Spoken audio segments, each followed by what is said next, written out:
Dear students, insertion sort algorithm, इसके algorithm को समझते हैं, फिर इसकी टाइम कम्प्लेक्सिटी कैलकुलेट करते हैं कि इंसर्शन सॉर्ट एल्गोरिथम कितना टाइम लेता है एग्जीक्यूशन में। सबसे पहले अगर आप इसका एल्गोरिथम देखें, वहाँ लिखा हुआ है इंसर्शन सॉर्ट फंक्शन का नाम है, जिसको एक वेरिएबल पास किया जा रहा है ए के नाम से। उसके बाद फॉर लूप शुरू होता है j equals to 2 to a dot length. A जो है ये अरे का नाम है। j equals to 2 that means ये अरे के सेकंड इंडेक्स से शुरू होगा और अरे के आखिरी लास्ट इंडेक्स तक जाएगा। इस फॉर लूप के अंदर मैंने एक वेरिएबल लिया हुआ है की के नाम से, जिसमें मैं ए ऑफ जे की वैल्यू को स्टोर कर रहा हूँ। तो फर्स्ट आइटरेशन में ए ऑफ जे जो है दैट मीन्स सेकंड इंडेक्स की जो वैल्यू होगी वो जो है की के अंदर स्टोर होगी। उसके बाद एक और वेरिएबल लिया हुआ है i equals to j minus 1। J का जो भी इंडेक्स होगा उससे एक इंडेक्स पिछला वो आपके पास i का इंडेक्स होगा। इसी तरह वाइल लूप है i greater than 0 and a of i greater than की। अगर ये कंडीशन ट्रू होगा तो a ऑफ i प्लस 1 के अंदर वैल्यू स्टोर किया जाएगा a ऑफ i, और i को एक एक डिक्रीमेंट किया जाएगा। जब ये लूप ख़त्म हो जाएगा उसके बाद a ऑफ i प्लस 1 में हम की वैल्यू को स्टोर करेंगे। देखें ये एल्गोरिथम काम कैसे करता है। लेट सपोज आपके पास यहाँ पे कोई भी आपने अरे बना दी है। Let suppose this is index 1 2 3 4 and 5। ये मेरे पास इंडेक्स 1 2 3 4 और 5 ये इंडेक्सेस हैं। इसमें मैम डिसेंडिंग ऑर्डर में मैक्सिमम टाइम जो लेगा सॉर्ट करने में, चूँकि हम टाइम कम्प्लेक्सिटी कैलकुलेट करते हैं फॉर द मैक्सिमम इनपुट, तो हम इस अरे में भी शुरू में ही डिसेंडिंग ऑर्डर में वैल्यू ले लेते हैं ताकि आपको इसके एनालिसिस समझने में ज़्यादा फिर आसानी हो। देखें अगर मैंने यहाँ पर वैल्यू ले ली है लेट सपोज 9 7 6 4 और 3, इसको आपने सॉर्ट करना है। तो according to the given condition j equals to 2, ये जो इंडेक्स है यहाँ से आपका j स्टार्ट होगा और ये अरे डॉट लेंथ अरे के पूरे लेंथ तक जाएगा। अच्छा, पहला वेरिएबल स्टेटमेंट क्या है लूप के अंदर, k equals to a of j। आपने एक की वेरिएबल लिया, उसमें आपने क्या स्टोर किया a ऑफ j की वैल्यू क्या है 7, ये 7 आपने इसके अंदर स्टोर कर दिया। फिर आप कहते हैं कि i equals to j minus 1, तो j माइनस 1 आपके पास ये लोकेशन है, तो ये लोकेशन आपको पॉइंट कर रहा है वेरिएबल i। उसके बाद हम लूप देखते हैं while i is greater than 0, तो i की वैल्यू 1 है which is greater than 0, and a of i की वैल्यू क्या है 9 इज़ ग्रेटर देन 7, ये कंडीशन भी ट्रू है। तो आप क्या कर दो a ऑफ i प्लस 1, उसमें आप वैल्यू डाल दो किस चीज़ की, a ऑफ i की। तो a ऑफ i प्लस 1 ये लोकेशन है, दैट मीन्स यहाँ से आपके पास 7 ख़त्म हो जाएगा, बल्कि 7 की जगह क्या आ जाएगा, ये 9 आ जाएगा, ये स्टोर हो जाएगा। और i की लोकेशन को क्या कर दो i माइनस 1, तो अब i यहाँ पर पॉइंट नहीं कर रहा बल्कि i यहाँ पे पॉइंट कर रहेगा i माइनस 1। उसके बाद जब लूप ख़त्म हो जाएगा, अब चूँकि लूप टर्मिनेट हो जाएगा, i is not greater than 0, वो 0 से ग्रेटर नहीं है, तो लूप ख़त्म हो जाएगा, तो कंट्रोल यहाँ से बाहर शिफ्ट हो जाएगा। और यहाँ पर आप क्या क्या है a equals to i plus 1 में आप वैल्यू डाल दो की। देखें i आपका यहाँ पर पॉइंट कर रहा है, तो i प्लस 1 यहाँ पर होगा, तो यहाँ आपने क्या करना है, इस की वैल्यू को डाल देना है।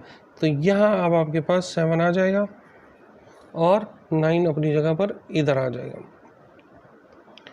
ठीक है, जब दोबारा ये पूरा इटरेशन चलेगा तो अब j आपका ये नहीं होगा बल्कि j आपका इधर पॉइंट करेगा, ये आपका j वेरिएबल होगा और ये आपका i वेरिएबल होगा। ठीक है, अब ये j वेरिएबल होगा, ये आपके पास i वेरिएबल होगा। वही काम किया जाएगा कि इसकी वैल्यू को आप उठा के आप किधर डालोगे, की वेरिएबल के अंदर स्टोर करोगे। ठीक है, और i को आप एक इंक्रीमेंट कर दोगे, तो एक आप i equals to j minus 1, तो i इस लोकेशन को पॉइंट करेगा। फिर हमने दोबारा वही कंडीशन देखने हैं, while i is greater than 0, अब i की वैल्यू 2 है विच इज़ ग्रेटर देन 0, तो ये भी सेटिस्फाई हो गया। And a of i is greater than की, ए ऑफ आई के अंदर क्या वैल्यू पड़ी है 9 विच इज़ ग्रेटर देन की, तो ये कंडीशन भी सेटिस्फाई हो गया। अब आपने क्या करना है, ए ऑफ आई प्लस 1 के अंदर ए ऑफ आई की वैल्यू डाल दें। तो ए ऑफ आई प्लस 1 ये लोकेशन है, उसमें ए ऑफ आई की वैल्यू डाल दें। दैट मीन्स इस 9 को आप यहाँ शिफ्ट कर दें, तो यहाँ आपके पास 9 आ जाएगा। ठीक है, उसके बाद आप क्या करो, i equals to i minus 1 कर दो। अब i माइनस 1 आप यहाँ से इसको शिफ्ट कर दो यहाँ पे। अब i आपका यहाँ पे आ जाएगा, इस लोकेशन पर आ जाएगा, इस फर्स्ट लोकेशन पर आ जाएगा। और i equals to i minus 1 ये हो गया। उसके बाद आप क्या करो, a ऑफ i प्लस 1 में आप वैल्यूज़ डाल दो की। तो i ये लोकेशन है, तो i प्लस 1 ये लोकेशन होगा, यहाँ आप वैल्यू डाल दो की। तो ये 6 जो है आपके पास इधर आ जाएगा। ठीक है, तो अब देखें हमने 9 को बेसिकली 2 लोकेशंस पर मूव किया। ये 9 अपनी रिक्वायर्ड जगह पर पहुंचेगा, उसके बाद अगला जो मैक्सिमम वैल्यू होगा वो अपनी जगह पर पहुंचेगा, फिर जो नेक्स्ट वैल्यू होगी वो अपनी जगह पर इस तरह पहुंचेगी। तो जो सबसे मैक्सिमम वैल्यू थी 9, उसको हम इस तरह मूव करा रहे हैं। तो आप देखें इस एल्गोरिथम में बेसिकली 2 काम हो रहे हैं। हम एक कंपैरिजन कर रहे हैं कि ये वैल्यू इससे बड़ी है कि नहीं। तो एक एक्टिविटी जो परफॉर्म हो रही है वो तो कंपैरिजन की परफॉर्म हो रही है। दूसरा हम मूव कर रहे हैं, हम वैल्यू को शिफ्ट कर रहे हैं। पहले हम कंपैरिजन परफॉर्म कर रहे हैं, उसके बाद हम मूवमेंट कर रहे हैं। तो अगर आप देखें, अगर आपके पास कोई ऐसा अरे हो जिसमें आपके पास सिर्फ एक ही एलिमेंट है 9, तो उसको तो शिफ्ट करने की ज़रूरत नहीं है, वो उसको तो मूव कराने की भी ज़रूरत नहीं है, वो तो ऑलरेडी सॉर्टेड फॉर्म में है। लेकिन अगर आप देखो, लेट्स सपोज ये आपके पास 2 वेरिएबल्स हों, अगला आपके पास 8 हो, 9 और 8, तो अब आपको एक कंपैरिजन करना पड़ेगा इन दोनों का, और एक दफ़ा आपको मूवमेंट करनी पड़ेगी। इस 8 को आपको इधर लाना पड़ेगा और 9 को इधर लाना पड़ेगा। तो एक कंपैरिजन, एक मूवमेंट। जब 2 एलिमेंट्स हों, जब j की वैल्यू 2 हो, तो एक मूवमेंट प्लस एक कंपैरिजन। इसी तरह अब अगर आपके पास 3 वैल्यूज़ हों, जब 3 वैल्यूज़ हों, j की वैल्यू 3 हो, तो फिर 2 मूवमेंट और 2 कंपैरिजन्स, 2 कंपैरिजन्स होंगे और 2 मूवमेंट होंगे। तो इंसर्शन सॉर्ट के एल्गोरिथम में अगर आप देखें तो आपके पास क्या हो रहा है, आपके पास सबसे पहले कंपैरिजन हो रहा है, आप कंपेयर कर रहे हो वैल्यूज़ को, और उस कंपैरिजन के बाद आप क्या कर रहे हो, आप उसको मूव करा रहे हो, मूवमेंट हो रही है। ठीक है, तो कंपैरिजन और मूवमेंट ये 2 काम हो रहे हैं इंसर्शन सॉर्ट के अंदर। यही चीज़ अब इधर आप देख लो, अगर आपके पास j की जो वैल्यू है वो आपके पास 2 हो, अगर j आपके पास 2 है, तो आपको कितने कंपैरिजन्स रिक्वायर्ड हैं, आपको एक कंपैरिजन चाहिए और एक मूवमेंट करनी है। एक कंपैरिजन करना है और एक आपने मूवमेंट करना है। तो ये 1 + 1 ये कितने हो गए, 2। दैट मीन्स मैं लिख सकता हूँ 2 × 1, इससे भी रिज़ल्ट 2 आएगा। सेम अगर आपके पास j की वैल्यू 3 है, तो आपको 2 कंपैरिजन और 2 मूवमेंट करने पड़ेंगे। ये आपके पास क्या आ रहा है, 2 + 2 4। दैट मीन्स मैं लिख सकता हूँ 2 × 2 4। अगर आपके पास j की वैल्यू 4 है, तो 3 कंपैरिजन और 3 मूवमेंट। ये 3 + 3 आपके पास आ रहा है 6, तो मैं लिख सकता हूँ 2 × 3। अगर ये 5 है, तो ये 4 कंपैरिजन और 4 मूवमेंट होंगे। 4 + 4 = 8, तो मैं लिख सकता हूँ 2 × 4 which is already equal to 8। अगर ये इसी तरह बढ़ता रहेगा और ये n तक जाएगा, तो ये वैल्यू क्या होगी, ये n-1 होगी। देखें, जब 2 था तो ये उससे एक कम, जब 3 था तो ये उससे एक कम, 4 था तो ये उससे एक कम, 5 था तो ये उससे एक कम, ये n है तो ये उससे एक कम होगा।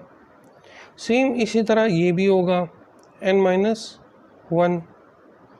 जिस तरह आपने इन सब को प्लस किया और आपने कहा कि 4 + 4 8 तो फिर आपने बना दिया 2 इंटू 4 8। इसी तरह इन दोनों को भी प्लस करेंगे तो आपके पास ये आएगा 2 इंटू n माइनस 1।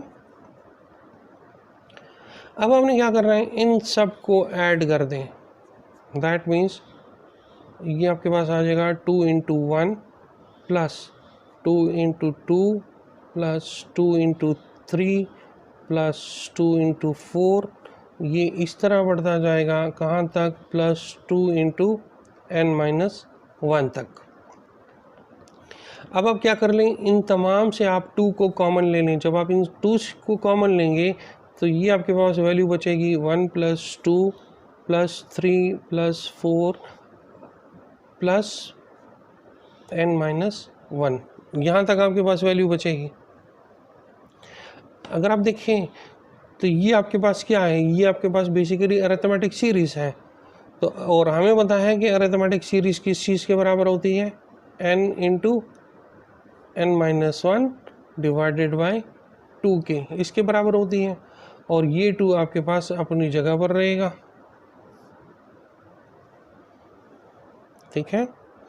इसको अगर आप फर्दर सॉल्व करते हैं तो ये 2 आपके पास कैंसिल हो जाएगा। इससे आपके पास क्या रह जाएगा, n into n minus 1। n को अंदर मल्टीप्लाई कर दें तो ये बन जाएगा n स्क्वेयर माइनस n। और आपको पता है कि हम कम्प्लेक्सिटी मालूम करने में हायर ऑर्डर टर्म, n का जो भी हायर ऑर्डर टर्म है उसमें इंटरेस्ट हमारा होता है। तो यहाँ पर n square is the higher order term, that means इसकी टाइम कम्प्लेक्सिटी आपके पास क्या आएगी, n square. That means insertion sort algorithm की टाइम कम्प्लेक्सिटी आपके पास आएगी बिग O ऑफ n